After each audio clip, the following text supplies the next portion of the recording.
أعوذ بالله من الشيطان الرجيم يريدون أن يطفئوا نور الله بأفواههم ويأبى الله إلا أن يتم نوره ولو كره الكافرون. یہ لوگ چاہتے ہیں کہ اپنی منہ کی پھونکوں سے بجھا دیں اللہ کے نور کو. یہاں اللہ کے نور سے مراد دین اسلام ہے، یعنی ایفرٹ پٹ کر رہے ہیں اپنی وہ اسلام کے آگے بند باندھنے کے لیے. اور منہ کی پھونکوں سے ظاہر ہے کہ وہ اسلام کے خلاف جھوٹے پروپیگنڈے کرتے ہیں. وہ منہ سے ہی ہوتا ہے، مختلف قسم کے جھوٹ عام کر دیتے ہیں ملائن کرنے کے لیے نبی الاسلام کی مبارک ذات کو، اسلام کو، قرآن کو. اور اللہ تعالیٰ تو ان کی اس ایفرٹ کا انکار کرتا رہے گا، یعنی ان کی ہر کوشش کو ملیا میٹ کرتا رہے گا یہاں تک کہ اس نور کو اپنے تمام تک پہنچا دے، یعنی اس ایپیکس تک جو اللہ تعالیٰ نے ارادہ کیا ہوا ہے. وہ کیا ہے؟ وہ آگے آ رہا ہے، چاہے کافر اس کا برا مانے. هو الذي أرسل رسوله بالهدى ودين الحق ليظهره على الدين كله ولو كره المشركون. وہی اللہ ہے جس نے بھیجا اپنے رسول کو الہدا یعنی قرآن کے ساتھ اور دین حق یعنی اسلام کے ساتھ، تاکہ تمام ادیان پر جتنے بھی جھوٹے مذاہب دنیا میں چل رہے ہیں یا سچے مذاہب تھے اور ان کی بگڑی ہوئی شکل چل رہی ہے، الٹیمیٹلی اسے اسلام سپرسیڈ کر جائے جو ٹرو ریلیجن ہے. چاہے مشرک اس کا برا مانے، اللہ تعالیٰ نے اس دین کا غلبہ فرمانا ہے. يا أيها الذين آمنوا إن كثيرا من الأحبار والرهبان ليأكلون أموال الناس بالباطل ويصدون عن سبيل الله والذين يكنزون الذهب والفضة ولا ينفقونها في سبيل الله فبشرهم بعذاب أليم. اے اہل ایمان، بے شک اکثر علماء اور صوفی، اور یہ ترجمہ میں اس لیے کروں تاکہ آپ کو سمجھ آئے. ویسے احبار وہ علماء ہوتے تھے جو علم کی گہرائی کو پہنچے ہوتے تھے، یعنی فقہ کرام، استاذ العلماء، اور رہبان جو راہب تھے، جوگی، صوفی. اکثر جو ہے نا وہ ضرور کھاتے ہیں لوگوں کا مال باطل طریقے سے اور روکتے ہیں اللہ کے راستے سے. کتنی حیران کن بات ہے، پیسہ کھا رہے ہیں اللہ کا تعارف کروانے کا، لیکن اللہ کا کہہ رہا ہے یہ پیسے لے کے میرے نام کے اوپر میرے ہی راستے سے. یعنی وہ جس طرح آپ فلموں میں بھی دیکھتے ہیں نا کہ اینڈ پہ پتہ چلتا ہے کہ گیم کس نے ڈالی ہوئی ہے. وہ حکومتی کوئی بڑا ہی جو ہے سب سے بڑا مجرم نکل آتا ہے جو کسٹوڈین بنا ہوا ہوتا ہے. تو اللہ تعالیٰ نے دیکھے بتا دیا کہ علماء کتنی یعنی خدمت کر رہے ہیں دین کی اور کسٹوڈین بنے ہوئے ہیں دین کے، کہ ان کی اکثریت جو ہے نا وہ حرام طریقے سے لوگوں کا مال کھا رہی ہے، باطل طریقے سے. اور اینڈ رزلٹ یہ ہے کہ مطلب ان کی دنیا تو برباد کی ہے، آخرت بھی برباد کر دی. جب کسی کا مال کھا لیا تو اس سے دنیا لے لی اس کی، اور آخرت کی لالچ دی تھی، الٹا وہ آخرت سے دور کر دیا، شیطان کے راستے پہ چلا دیا. اور روکتے ہیں اللہ کے راستے سے. اور پھر اللہ تعالیٰ نے ان کی مزید جو خوبیاں وہ بیان فرما دی ہیں. اور جو لوگ، ظاہر ہے اس سے مراد یہی ہے، یہ جو کسٹوڈین دین کے بنے ہوئے ہیں علماء، جوڑتے ہیں سونا اور چاندی اور اس میں سے پھر اللہ کی راہ میں خرچ نہیں کرتے. یعنی اگر حلال بھی سپوز کمایا تھا کسی عالم دین نے یا صوفی نے تو جوڑ کے رکھا، زکوٰۃ نہیں دی، تو ان کے ساتھ کیا ہونے والا ہے؟ انہیں دردناک عذاب کی خوشخبری سنا دو. یوم یحما علیہا فی نار جہنم فتکوی بها جباہہم وجنوبہم وظہورہم هذا ما كنزتم لأنفسكم فذوقوا ما كنتم تكنزون. جس دن کے ان کا یہ مال تپایا جائے گا دوزخ کی آگ پہ، یعنی سونا گرم کیا جائے گا لیکوڈ بن جائے، چاندی ان کی گرم کی جائے گی لیکوڈ بن جائے، یا لیکوڈ نہ بھی بنے اس کو تپایا جائے گا، جس طرح وہ داغ دیا جاتا تھا نا زخموں کو.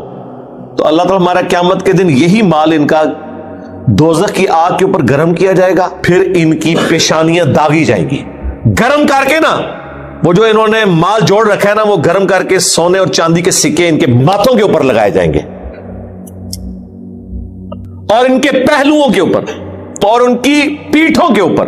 یہ ہے جو تم نے اپنے لیے جوڑ رکھا تھا.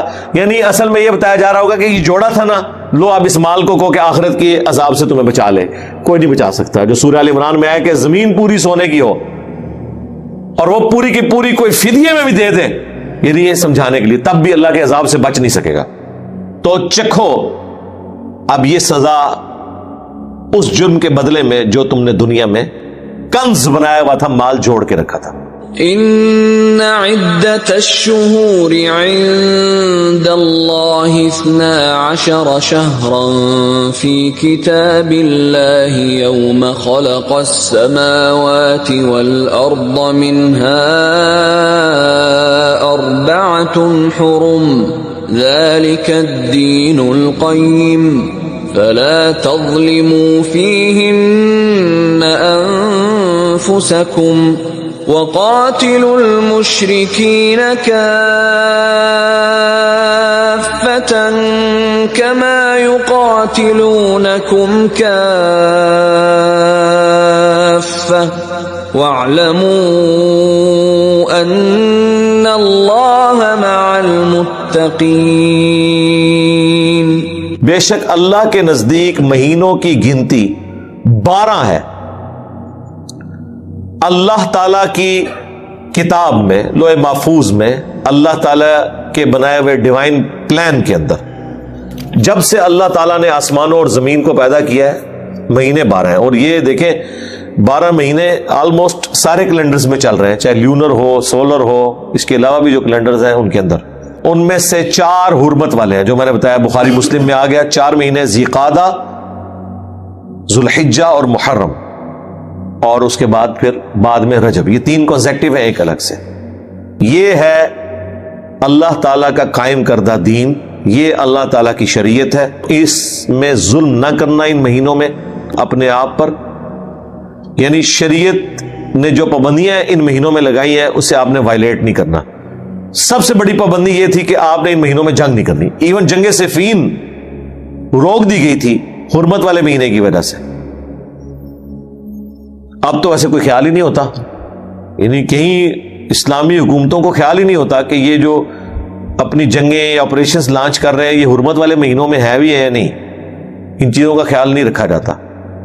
اس میں ایک پلی مل جاتی ہے جو ساتھ ہی ذکر آ رہا ہے کہ اگر کافر یا اسلام کے دشمن آپ کے اوپر جنگ مسلط کر دیں حرمت والے مہینے میں، تو پھر آپ نے یہ نہیں کہنا کہ اس مہینے میں ہم نہیں لڑتے لہذا ہمیں مار دو. نہیں، پھر آپ نے لڑائی کرنی ہے. اس کا وبال ان کافروں پر ہوگا، ان باغیوں پہ ہوگا. اور جنگ کرو مشرکین کے ساتھ پورے زور کے ساتھ، جس طرح کہ وہ سب کے سب تمہارے ساتھ جنگ پر آمادہ ہوتے ہیں. تم بھی پوری اپنی تسلی کرو اور جان لو بے شک اللہ تعالی تقوی کی روش اختیار کرنے والوں کے ساتھ ہے. جو اللہ تعالی کی شریعت کی پابندی کرنے والے لوگ ہیں ان کے ساتھ ہے اللہ تعالی. انما النسیء زیادۃ فی الکفر يضل به الذين كفروا يحلونه عاما ويحرمونه عاما ليواطئوا عدة ما حرم الله فيحلوا ما حرم الله زين لهم سوء أعمالهم والله لا يهدي القوم الكافرين۔ حرمت والے مہینوں کو ہٹا دیتے ہیں اور اضافہ کرنا ہے کفر میں، اور اس کے ذریعے گمراہ کیے جاتے ہیں وہ لوگ جو کافر ہیں۔ وہ جو میں نے بتایا یہ مہینوں کی گنتی آگے پیچھے کرتے تھے، وہ ساتھ آ بھی جائے گا۔ حلال کر دیتے ہیں ایک مہینے کو 1 سال، اور حرام کر دیتے ہیں اس کو دوسرے سال۔ وہ کیوں کرتے ہیں؟ گنتی پوری کرنے کے لیے، تاکہ وہ گنتی پوری کر دیں حرمت کے مہینوں کی جو اللہ کے ہاں ہے۔ وہ 4 کی گنتی وہ سال میں، یعنی انہوں نے 4 مہینے پورے کر دینے کسی طریقے سے، وہ چاہے اللہ کے بتائے ہوئے مہینے تھے یا نہیں تھے، انہوں نے کہا جی 4 کی گنتی ہم پوری کر دیں گے۔ اس طرح آراستہ کر دیے گئے ان کے لیے ان کے برے اعمال، اور اللہ تعالی کفر اختیار کرنے والوں کو جو جان بوجھ کے کفر اختیار کرتے ہیں انہیں کبھی ہدایت نہیں دیتا۔ يا أيها الذين آمنوا ما لكم إذا قيل لكم انفروا في سبيل الله اثاقلتم إلى الأرض أرضيتم بالحياة الدنيا من الآخرة فما متاع الحياة الدنيا في الآخرة إلا قليل۔ اے وہ لوگو جو ایمان لائے ہو، کیا ہو گیا ہے تمہیں کہ جب تم سے کہا جاتا ہے کہ نکلو اللہ کے راستے میں؟ اچھا، اب یہ بڑی سخت آیات آ رہی ہیں، لیکن یہ یاد رکھیے گا یہ سخت آیات کامل الایمان مومنین کے لیے نہیں ہے، بلکہ ان لوگوں کے لیے جنہوں نے اسلام کا لبادہ اوڑا ہوا تھا، نعرہ لگانے میں سب سے آگے تھے، لیکن ان کے عقیدے گمراہی کے اوپر مبنی تھے۔ یا اس سے مراد وہ لوگ ہو سکتے ہیں جو ہے تو مؤمن تھے لیکن کمزوری ایمان کا شکار تھے، ضروری نہیں منافق ہو، کمزوری ایمان کا شکار بھی ہو سکتے ہیں۔ جو کامل الایمان مومنین تھے ان کی حالت تو یہ تھی کہ بخاری مسلم میں آتا ہے کہ حضرت علی کو نبی علیہ السلام نے تبوک کے موقع پر مدینہ شریف عورتوں اور بچوں کے اوپر چھوڑا تو انہوں نے رونا شروع کر دیا، یا رسول اللہ میں آپ کے ساتھ جاؤں گا۔ حالانکہ اتنی مشکل جنگ، 700 کلومیٹر کا ریگستانی سفر، اور دنیا کی سب سے بڑی سپر پاور سے ٹکرانا، اور وہ اونٹوں پہ یا پیدل سفر کرنا ہے، لیکن اہل ایمان تو جنت کی تلاش میں ہوتے تھے۔ تو نبی علیہ السلام نے فرمایا کیا تم اس بات پہ راضی نہیں کہ تمہاری میرے ساتھ وہی نسبت ہے جو ہارون کی موسیٰ کے ساتھ، مگر میرے بعد کوئی نبی نہیں۔ یعنی موسیٰ علیہ السلام جیسا کہ کوہ طور پر گئے تو ہارون علیہ السلام کو چھوڑ کے میں تمہیں عورتوں اور بچوں کے اوپر اپنے نائب کی حیثیت سے یہاں پہ چھوڑ کے جا رہا ہوں مدینہ شریف میں۔ تو یہ اہل ایمان بھی تھے۔ جب تمہیں کہا جاتا ہے نا کہ اللہ کی راہ میں نکلو تو زمین کے ساتھ جھک جاتے ہو، یعنی گویا کہ زمین نے تمہارے پاؤں پکڑ لیے ہیں، بوجھل ہو گئے ہیں، من کے پاؤں ہو گئے ہیں۔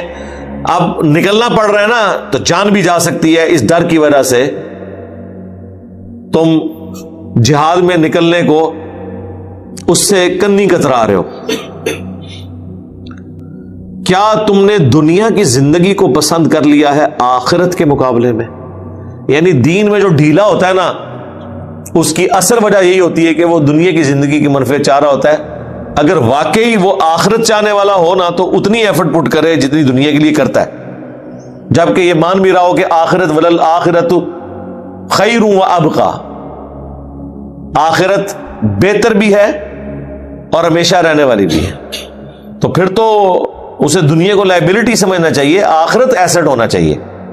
تو یہ کان کھول کے یہ بات سن لو کہ دنیا کے جو برتنے کا سامان ہے وہ آخرت کے مقابلے میں تو بہت قلیل ہے، اور اس کو تو نبی علیہ السلام نے مثال سے بیان فرمایا، صحیح مسلم کی حدیث ہے، دنیا اور آخرت کی مثال ایسی ہے جیسا کہ کوئی شخص سمندر میں انگلی ڈبوئے اس کے ساتھ جتنا پانی لگتا ہے نا، یہ دنیا کی زندگی اور سمندر انفینٹی آخرت کی زندگی ہے۔ إلا تنفروا يعذبكم عذابا أليما ويستبدل قوما غيركم ولا تضروه شيئا والله على كل شيء قدير. دیکھو اگر تم نہیں نکلو گے تو اللہ تعالیٰ تمہیں دردناک عذاب دے گا، دنیا میں بھی دے سکتا ہے، دنیا میں نہ بھی ملا آخرت میں تو ملنا ہی ملنا ہے، اور تمہاری جگہ اور قوم لے آئے گا، تمہیں بدل دے گا ایک اور قوم سے، اور تم کچھ نہیں بگاڑ سکو گے اللہ کا. ظاہر اللہ کا کون بگاڑ سکتا ہے؟ سورہ محمد میں تو یہاں تک آیا کہ اللہ تعالیٰ پھر تمہاری جگہ ایسے لوگوں کو لے آئے گا جو کسی ملامت کرنے والے کی ملامت کی پرواہ نہیں کریں گے، وہ کمیٹڈ ہوں گے اللہ کے ساتھ. تو دیکھیں کسی درجے میں تو ہو گیا. قادسیہ اور یرموک جو بڑی جنگیں تھیں ان میں اکثریت تو تابعین کی تھی نا، صحابہ کرام تو تعداد میں کمپیریٹیولی کم تھے، زیادہ تر لوگ تو وہ تھے جو نبی الاسلام کے بعد ایمان میں داخل ہوئے یا حضور کے زمانے میں ہوئے لیکن نبی الاسلام سے ملاقات ان کی نہیں ہو سکی. قبیلے کے سردار تو ملنے آئے اور واپسی پہ جا کے انہوں نے اپنے قبائل کو مسلمان کیا، تو میجورٹی نے تو نبی الاسلام کو دیکھا بھی نہیں ہوا تھا، لیکن انہوں نے پورے پیشن کے ساتھ قربانی کی، اور اللہ تعالیٰ ہر چیز کے اوپر قادر ہے. إلا تنصروه فقد نصره الله إذ أخرجه الذين كفروا ثاني اثنين إذ هما في الغار إذ يقول لصاحبه لا تحزن إن الله معنا فأنزل الله سكينته عليه وأيده بجنود لم تروها وجعل كلمة الذين كفروا السفلى وكلمة الله هي العليا والله عزيز حكيم. دیکھو اگر تم رسول اللہ کی اس کاز میں مدد نہیں کرو گے نا دین کے معاملے میں تو کوئی مسئلہ نہیں، تو بے شک اللہ نے تو خود مدد فرمائی تھی اپنے نبی کی. اللہ ہی کافی ہے اپنے نبی کے لیے، جبکہ کافروں نے انہیں نکلنے پہ مجبور کر دیا تھا مکے سے. اب یہ ہجرت مدینہ کی طرف اشارہ ہے، جب نبی علیہ السلام رات کے وقت وہاں سے نکلے اور اللہ تعالیٰ نے غیبی مدد نبی علیہ السلام کے ساتھ کی. وہ کافر جو ہیں وہ گھر کے باہر پہرے ہی دیتے رہے، ان پہ ایسی کوئی نیند طاری ہوئی کہ نبی علیہ السلام انہی میں سے نکل گئے. پھر 100 اونٹوں کا انعام بھی رکھا گیا، اور سراقہ ابن مالک وہ آپ کو پتہ پہنچ بھی گئے تھے نبی علیہ السلام تک. پھر ان کے صحیح بخاری میں آتا ہے ان کے گھوڑا جو ہے وہ زمین میں دسنا شروع ہو گیا. تو پھر انہوں نے کہا میں اب آپ کا کسی کو نہیں بتاؤں گا. نبی علیہ السلام نے دعا کی، تو اب یہ اللہ تعالیٰ کی غیبی مدد تھی. اور پھر غزوہ غار جو سور کے اندر نبی صلی اللہ علیہ وآلہ وسلم نے حضرت ابوبکر صدیق رضی اللہ تعالیٰ عنہ کے ساتھ چند دن جو گزارے، کافر وہاں تک پہنچ چکے تھے لیکن اللہ تعالیٰ نے غیبی مدد فرمائی. بخاری مسلم میں موجود ہے، حضرت ابوبکر نے کہا یا رسول اللہ اگر یہ اپنے پاؤں کی سیدھ میں دیکھیں تو ہمیں یہ دیکھ لیں گے. یعنی وہ ان کے پاؤں غار کے باہر نظر آ رہے تھے اندر والوں کو، یعنی وہ اگر یوں کر کے اپنے پاؤں کی سیدھ میں دیکھیں تو ہمیں دیکھ لیں گے. لیکن نبی علیہ السلام کے ایمان کا لیول کیا ہے؟ نبی علیہ السلام نے فرمایا کہ اے ابوبکر تمہارا ان دو کے بارے میں کیا خیال ہے جس کے ساتھ تیسرا اللہ ہو؟ اللہ ہمارے ساتھ ہے. تو وہ جو ہجرت مدینہ ہے اس میں غار سور کے اندر جو اسپیسیفکلی مدد فرمائی اللہ تعالیٰ نے اپنے پیغمبر کی صلی اللہ علیہ وآلہ وسلم، اس کا ذکر یہاں پہ آ رہا ہے کہ اگر تم نبی کا ساتھ نہیں دو گے نا تو اللہ تعالیٰ معجزانہ طور پہ بھی اپنے نبی کو فتح تو دے سکتا ہے. اور وہ وقت یاد کرو جب اللہ کے نبی علیہ السلام مکے سے نکل رہے تھے، مکے والوں نے انہیں نکال دیا، کافروں نے مجبور کیا کہ وہ نکل جائیں وہاں سے. آپ دوسرے تھے دو میں سے، یعنی نبی علیہ السلام تھے اور ایک اور شخص. حضرت ابوبکر کا نام نہیں آیا، نام بخاری مسلم میں ہے، ایون شیعہ کی جو اپنی تفاسیر ہیں ان میں بھی موجود ہے کہ حضرت ابوبکر تھے یہ دوسرے. آج بھی جو سید فرمان علی شاہ صاحب کا ترجمہ چھپا ہوا ہے اس کے حاشیے میں آپ ان آیات پہ جائیں تو انہوں نے لکھا ہے کہ یہاں دوسرے سے مراد حضرت ابوبکر تھے رضی اللہ تعالیٰ عنہ، جب وہ دونوں غار میں تھے، جبکہ وہ نبی فرما رہے تھے اپنے ساتھی سے مت غم کرو، بے شک اللہ ہمارے ساتھ ہے.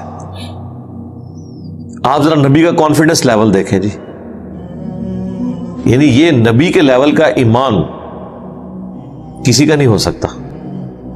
بالکل دشمن کو سامنے دیکھ کے بھی، چونکہ اللہ نے وعدہ کیا ہے کہ آپ کے ذریعے غلبہ ہونا ہے، آپ کو اللہ تعالیٰ بچائے گا، ان کا دل ایمان کے اوپر تھوکا ہوا ہے، اللہ کے وعدوں کے اوپر. حضرت ابوبکر کا بھی کوئی ایمان چھوٹے لیول کا تو نہیں تھا، لیکن بہرحال دیکھ لیں ادھر متزلزل تو ہوئے ہیں وہ، تبھی تو حضور نے تسلی دی ہے.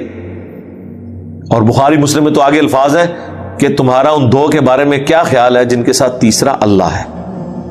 تو اللہ تعالیٰ نے اپنی تسکین، سکینت نازل فرمائی ان پر اور مدد فرمائی ایسے لشکروں سے جو نظر نہیں آتے تھے.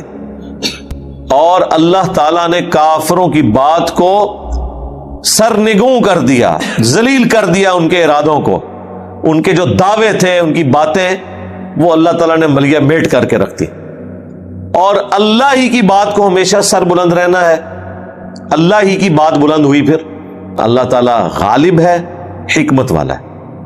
غالب اتنا ہے کہ نبی کا ساتھ کوئی نہ بھی دے، ایون خود نبی بھی نہ ہو تب بھی اللہ تعالیٰ اپنے دین کو غالب کر سکتا ہے. لیکن حکمت یہ ہے کہ وہ چاہتا ہے کہ اپنے بندوں کے ذریعے دین کا کام لے، دین کا غلبہ کروائے.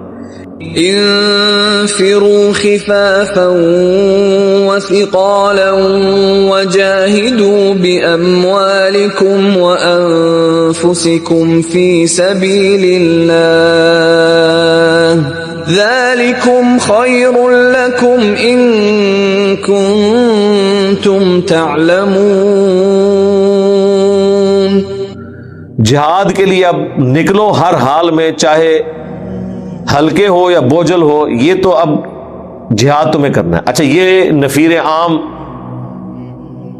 نبی علیہ السلام کے زمانے میں کوئی اگر قتال ہے نا جس کے اوپر اللہ تعالیٰ کی طرف سے یہ فتویٰ آ گیا کہ جو یہ قتال میں شامل نہیں ہوگا وہ کافر اور منافق ڈکلیئر ہو جائے گا، وہ غزوہ تبوک تھا. اس سے پہلے جتنے غزوات ہوئے نا، غزوہ بدر، احد، اس میں نفیر عام نہیں تھی. جو شریک ہونا چاہتا تھا ہو لے، جو نہیں ہونا چاہتا تھا نہ ہو. اس لیے وہاں آپ کو یہ ساری چیزیں نظر نہیں آئیں گی. غزوہ تبوک کے اندر پھر چونکہ مین پاور بہت زیادہ تھی، وہاں 1.5 لاکھ کی فوج، تو یہاں بمشکل 30,000 کا لشکر نبی علیہ السلام کا تیار ہوا. وہ بھی اس لیول کا نہیں تھا، وہ صدیوں کی سپر پاور، ان کے پاس سارے ریسورسز، ان کی ریزرو آرمیز ہی کتنی تھی. عرب کے بارڈر کے اوپر آ کے وہ للکار رہے تھے، کیونکہ اس سے پہلے وہ غزوہ موتا ہو چکا ہوا تھا، خالد ابن ولید والا، جو نبی علیہ السلام کے ایک قاصد کو قتل کر دیا گیا تھا. اس کی وجہ سے نبی علیہ السلام نے پھر بھیجا تھا زید ابن حارثہ کو، اور عبداللہ بن رواحہ بھی اس میں شہید ہوئے، حضرت زید بھی شہید ہو گئے، حضرت جعفر طیار حضرت علی کے بھائی بھی شہید ہوئے، اور پھر خالد بن ولید وہ فوج بچا کے لے آئے. اب ظاہر ہے وہ ابھی مشن مکمل نہیں ہوا تھا، اس لیے پھر نبی علیہ السلام خود تشریف لے گئے غزوہ تبوک کے موقع پر. وہ جنگ بہرحال ہوئی نہیں ہے، جب حضور پہنچے تو وہ پہلے ہی بھاگ گیا. اب ظاہر ہے جب اتنا بڑا ایک بادشاہ جس کی اتنی فورس ہو وہ بھاگ جائے، تو جس کی وجہ سے وہ بھاگا ہے تو اس کی دھاک تو بیٹھ گئی. پھر نبی علیہ السلام 40 دن تک پھر عرب کے بارڈر پہ رہے ہیں تبوک میں، اور وہاں جتنے قبائل تھے ان کے ساتھ معاہدے کیے حضور نے. کچھ لوگوں نے کہا ہم آپ کا ساتھ دیں گے، اور کچھ نے کہا ہم نیوٹرل رہیں گے، نہ آپ کا ساتھ نہ ان کا، لیکن آپ کے خلاف کسی کا ساتھ نہیں دیں گے، کیونکہ انہیں نظر آ گیا تھا کہ بھائی یہ کوئی اور ہی دعوت کھڑی ہونے والی ہے. ورنہ میں اکثر کہتا ہوں کہ یرموک کی تو ضرورت ہی نہیں پڑنی تھی، رومن امپائر کے خلاف فیصلہ کن جنگ تبوک کی ہو جانی تھی، حضور کی مبارک زندگی میں یہ غلبہ ہو جانا تھا. وہ تو اس کی عقل مندی تھی کہ وہ بھاگ گیا. لیکن یہ عقل مندی کے ساتھ ظاہر ہے کہ لوگوں نے بزدل بھی تو کہا نا کہ جناب پہلے تو بڑا للکار رہا سے تو وہ نس گئے، میدان جنگ میں مقابلہ بھی نہیں کر سکا. تو یہ نفیر عام تھی، اس لیے کہا گیا کہ جو نہیں نکلے گا منافق ہی ڈکلیئر ہوگا، الا یہ کہ کوئی مریض ہے، بیمار ہے، بوڑھا، وہ آگے آ جائے گا. بہرحال اگر نہیں نکلو گے نا، تمام حالات تمہارے لیے فیوریبل ہے، اس کے باوجود نہیں نکل رہے، تو حکم دیا جا رہا ہے کہ نکلو ہر حال میں اللہ کی راہ میں، ہلکے ہو یا بوجھل دل کے ساتھ، اور جہاد کرو اللہ کی راہ میں اپنے مال سے اور اپنی جانوں سے اللہ کی راہ میں. یہی تمہارے لیے بہتر ہے اگر تم جانتے ہو، یعنی اگر تمہیں دنیا کی زندگی کی حقیقت پتہ ہے اور آخرت کی کامیابیوں کا اندازہ ہے نا، تو پھر سمجھ لو کہ جو اس جنگ میں مارا گیا تو شہید ہے. زیادہ تر کہ انسان نے مرنا ہی ہے نا. اور امام حسین علیہ السلام کا قول میں کہتا ہوں جی کمال ہے کہ اگر زندگی کا انجام موت ہی ہے تو شہادت سے بیسٹ کوئی آپشن نہیں ہو سکتا. یعنی یہ تو فکس ہے نا کہ انسان نے اتنی زندگی گزار کے مرنا ہے، ایئر کریش میں مرنا ہے، ہارٹ فیلئر سے مرنا ہے، کڈنی فیلئر سے مرنا ہے، کسی لا علاج بیماری کا شکار ہو کے مرنا ہے، روڈ ایکسیڈنٹ میں مرنا ہے، کسی کے ہاتھوں قتل ہونا ہے. تو جب دنیا سے ایگزٹ لکھا ہوا ہے تو سب سے بیسٹ ایگزٹ یہ ہو سکتا ہے کہ اللہ کی راہ میں کو مر جائے. اس سے بہتر کوئی ایگزٹ نہیں ہو سکتا. جب انجام موت ہے تو شہادت سے بیسٹ کوئی آپشن نہیں ہے.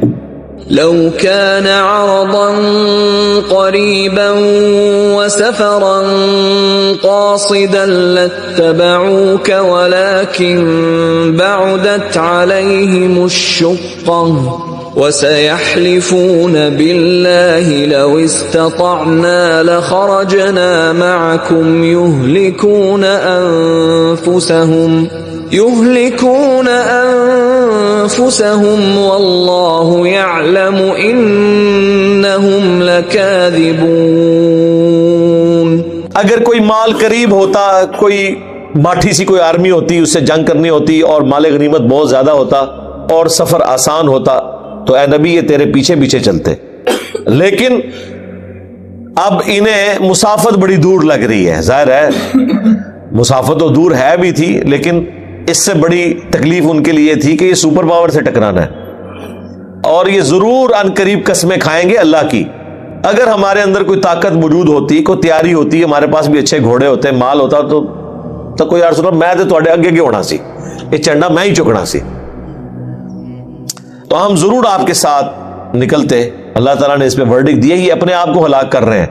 یہ جو آ کے قسمیں کھا کھا کے جھوٹی جہاد سے بھاگنے کی کوشش کر رہے ہیں، تو یہ آپ کا کیا نقصان کر رہے ہیں؟ اپنی آخرت برباد کر رہے ہیں. اور اللہ تعالی جانتا ہے کہ یہ ضرور جھوٹ بول رہے ہیں، لیکن وہی بات جو نبی علیہ السلام کے اندر ایک شفقت کا پہلو تھا، نرمی کا پہلو تھا. آپ کو آگے کوئی بہانہ کرتا تھا کہ یا رسول اللہ میری بیوی بیمار ہے، حضور کہتے چلو ٹھیک ہے. کوئی کہتا تھا میری صحت ٹھیک نہیں ہے، مختلف بہانے آگے لگاتے تھے. اس میں 3 صحابہ کا واقعہ بھی ہے، وہ اینڈ پہ آئے گا. اسی وجہ سے سورہ توبہ ہے، اس کا نام ہے، ان کی توبہ قبول ہوئی تھی. وہ بخاری مسلم میں بڑا تفصیلی کعب ابن مالک، ہائے ہائے ہائے، ان کا واقعہ وہ انشاءاللہ جب آئے گا تو میں بیان کروں گا.